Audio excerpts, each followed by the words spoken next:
حي على الفلاح. It's not going to be easy for you. And to get that strength, you will gain that strength. The closer you are to Allah, the stronger you'll get. And you'll get close to Allah when you recite His words calmly in the middle of the night. And then Allah starts talking about the benefits of the night prayer. Why specifically the night time? Inna nashi'at al-layli. No doubt about it. This getting up in the night. Hiya ashaddu wat'an. It is more firm when it comes to planting your feet. In other words, there are no distractions. There's nobody else calling you. There are no other obligations. The world is asleep. Your feet are planted more. And then nashi'at al-layl يعني تصرفا وأقوى مقيلا يعني actually no, I skipped that. العبادة التي تنشأ به. All the worship you're going to stand up and do at that time is going to be firmer. It's going to plant your feet deeper into the ground. What actually means to penetrate onto the ground and step. وَطَأَ يَطَأُ, to step on the earth and to leave an imprint. So your feet will get imprinted where you stand. You'll be planted. You'll be firm. And this is actually imagery, kinaya in the Qur'an. It alludes to something. And the allusion here is, when the Prophet ﷺ's feet are planted in the ground in prayer, his feet will be planted when he stands by his message. إِثْبَاتُ الْقَدَمِ. We say, وَثَبِّتْ أَقْدَامَنَا وَانْصُرْنَا عَلَى الْقَوْمِ الْكَافِرِينَ. Plant our feet firm. Well, you'll become firm in your beliefs and firm in your delivery and your confidence when you develop this relationship with Allah. That's the instruction given to the Prophet ﷺ. وَأَقْوَى مُقِيلًا. And it's more upright in terms of speech.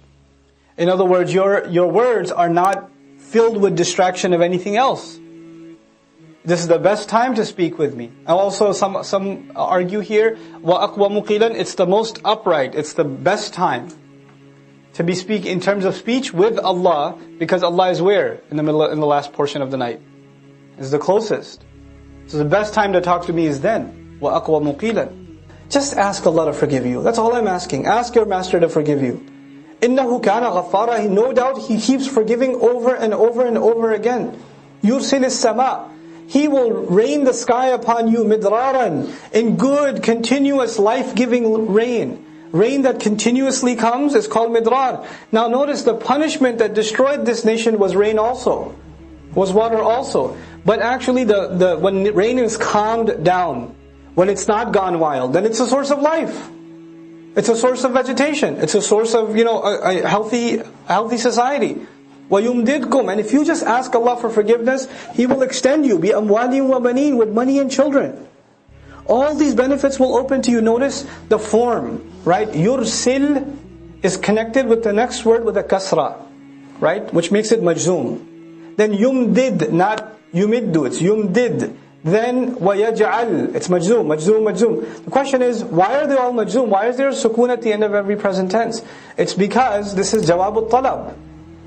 There's talab on the one hand, istaghfiru rabbakum.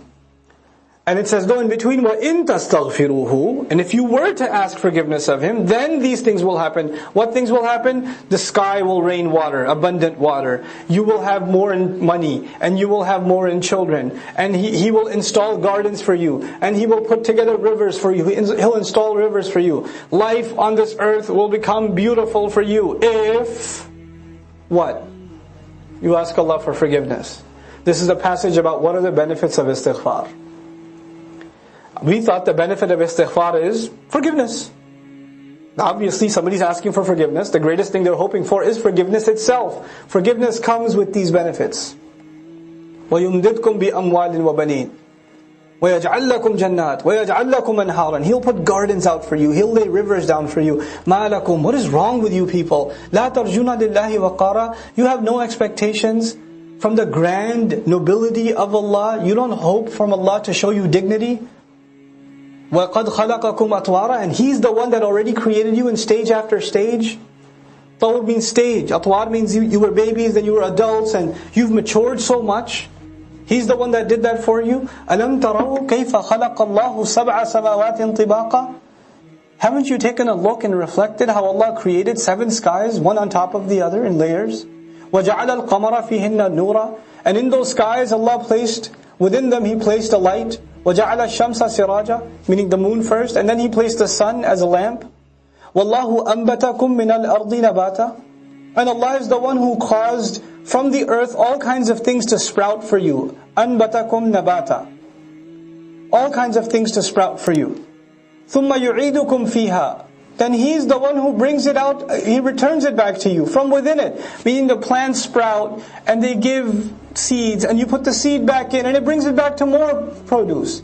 He keeps giving you more and more out of the same food. وَيُخْرِجُكُمْ إِخْرَاجًا. And He continuously brings things out for you. وَاللَّهُ جَعَلَ لَكُمُ الْأَرْضَ بِسَاطًا. And He leveled the earth down for you and made it easy for you to walk on. لِتَسْلُكُوا مِنْهَا سُبُلًا فِجَاجًا. So that you can pursue from it all kinds of paths and go through all kinds of valleys. Fijaj means, open space between two mountains.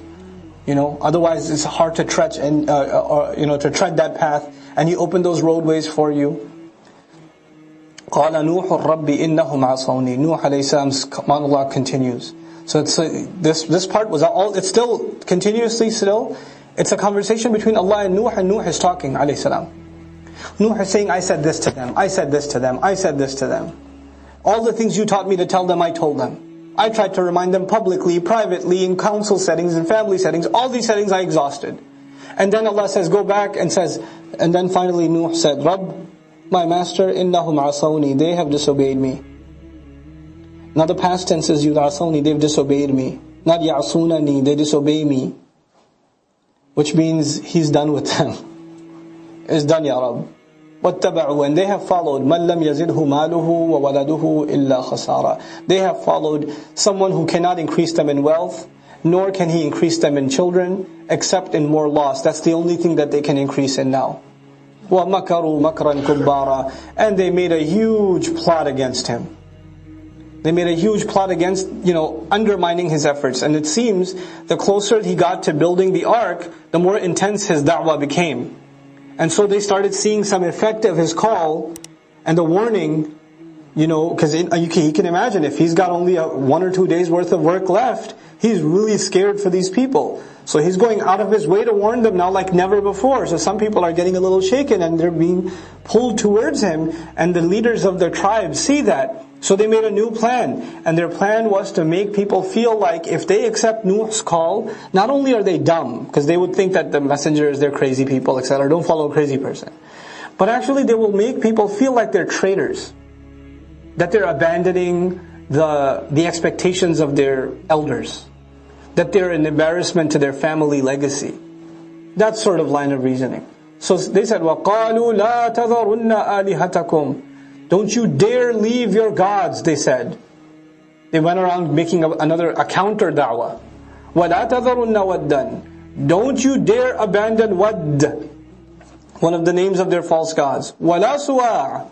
And don't leave Suwa'an. وَلَا يَغُوث. Don't leave Yaghuth and Ya'uq وَنَصr. These are names of their gods. They called them by name so they could scare people and say, you're going to leave Yaghuth? You're going to leave Nasr after all He's done for you? Have you forgotten His powers? Don't you think the curse will come on you, etc., etc.? So they went on this this huge campaign to undermine the call of Nuh alayhi salam, and it worked. وَقَدْ أَضَلُّوا كَثِيرًا. And they misguided a lot of people. They were able to get a lot of people to stay. وَلَا تَزِدِ الظَّالِمِينَ إِلَّا ضَلَالًا. And these guides, these misguides, these idols were not able to increase wrongdoers in anything except even more misguidance. مِمَّا خَطِئَاتِهِمْ. Because of the kinds of mistakes they made, أُغْرِقُوا. They were drowned. فَأُدْخِلُوا نَارًا. Then they were thrown into the fire. Then they were entered into fire. Allah tortured this nation with water and then... Assalamu alaikum wa rahmatullah. If you enjoyed this video, please do share it with friends and family. If you want to see more videos from this series, click on the box at the top. If you want to see other videos, click on the box at the bottom. And don't forget to hit the subscribe button. Thanks.